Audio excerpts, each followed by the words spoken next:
ബി.ജെ.പിക്കെതിരെ തൊടുത്ത voter പട്ടിക വിവാദം സി.പി.എമ്മിനും കോൺഗ്രസിനും തിരിച്ചടിയാവുകയാണ്. കഴിഞ്ഞ ലോക്സഭാ തെരഞ്ഞെടുപ്പിലടക്കം ചേർത്ത കള്ളവോട്ടുകളുടെ കണക്കുകളുമായി ഇരുപക്ഷവും ചെളിവാരിയെറിയൽ തുടരുകയാണ്.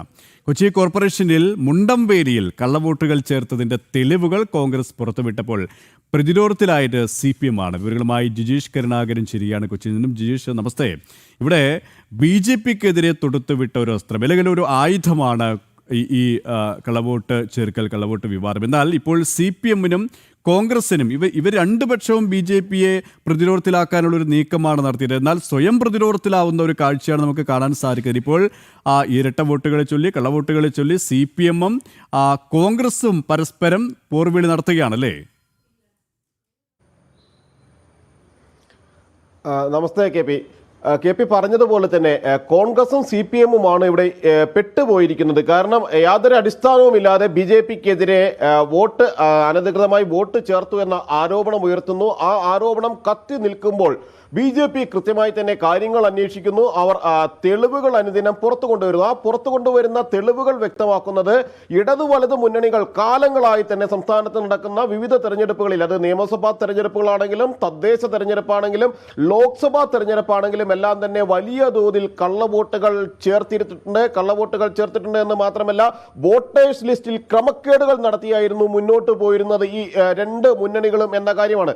അങ്ങനെയാണ് ഈ ഇത്തരത്തിലുള്ള അവരുടെ കാര്യങ്ങൾ മറച്ചുവെക്കാൻ, അല്ലെങ്കിൽ അനധികൃതമായി വോട്ടുകൾ ചേർത്തതും വോട്ടർ പട്ടികയിൽ ക്രമക്കേടുകൾ നടത്തിയതും മറച്ചുവെക്കാനായിരുന്നു ബി.ജെ.പിക്കെതിരെ ആരോപണങ്ങൾ ഉയർത്തിയത് എന്നാണ് വ്യക്തമാകുന്നത്. സംസ്ഥാനത്തിന്റെ പല ഭാഗങ്ങളിൽ നിന്ന് വരുന്ന ഉദാഹരണങ്ങൾ, അല്ലെങ്കിൽ അത്തരത്തിലുള്ള തെളിവുകൾ പുറത്തു വരുമ്പോൾ അതിൽ ഏറ്റവും ഒടുവിലത്തേത് കൊച്ചിയിൽ മുണ്ടംവേലിയിൽ ഇത്തരത്തിൽ വോട്ടുകൾ ചേർത്തിട്ടുണ്ട്. അത് വിവിധ ഭാഷാ തൊഴിലാളികൾ മറ്റു സംസ്ഥാനങ്ങളിൽ നിന്ന് ഇവിടെ എത്തി പലതരത്തിലുള്ള ജോലികൾ ചെയ്ത് ജീവിക്കുന്ന തൊഴിലാളികളുടെ പേരിലാണ് വലിയ തോതിൽ ഇത്തരത്തിൽ വോട്ടർ പട്ടികയിൽ അവരുടെ പേരുകൾ തിരികെ കയറ്റിയിരിക്കുന്നത്. അവിടെ ആരോപണം ഉന്നയിച്ചിരിക്കുന്നത് കോൺഗ്രസ് ആണ്. ആരോപണത്തിന്റെ മുന നീളുന്നത് സി.പി.എമ്മിലേക്കാണ്. കാരണം സി.പി.എമ്മിനെ സംബന്ധിച്ചിടത്തോളം കള്ളവോട്ടുകൾ, വോട്ടർ പട്ടികയിൽ നടത്തുന്ന ക്രമക്കേടുകൾ, ഉദ്യോഗസ്ഥരെ അടക്കം സ്വാധീനിച്ചുകൊണ്ടുള്ള നീക്കങ്ങൾ എന്നത് ഒരു പുതിയ കാര്യമല്ല. കാലങ്ങളായി അവർ അനുവർത്തിച്ചു പോരുന്ന ഒരു രീതിയാണ് ഇത്തരത്തിൽ വോട്ടർ പട്ടികയിലെ ക്രമക്കേടുകളും വോട്ടർ പട്ടികയിലുള്ള തിരുത്തലുകളും എല്ലാം തന്നെ. അങ്ങനെയാണ്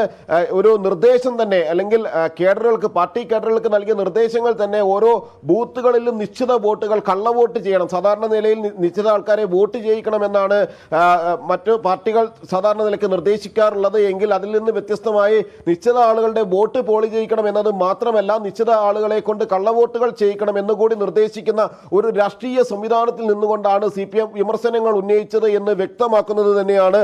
അവർക്കെതിരെയാണ് കൊച്ചി മുണ്ടംവേലിയിൽ ആരോപണങ്ങൾ ഉയർന്നത് എന്നത് ഏറ്റവും പ്രധാനമാണ്. അവിടെയാണ് നിരവധി വോട്ടുകൾ കൊച്ചി കോർപ്പറേഷനിലെ മുണ്ടംവേലിയിൽ ഒരു കെട്ടിടത്തിന്റെ വിലാസത്തിൽ കഴിഞ്ഞ ലോക്സഭാ തെരഞ്ഞെടുപ്പിൽ 36 വോട്ടുകളായിരുന്നു ചേർത്തത്.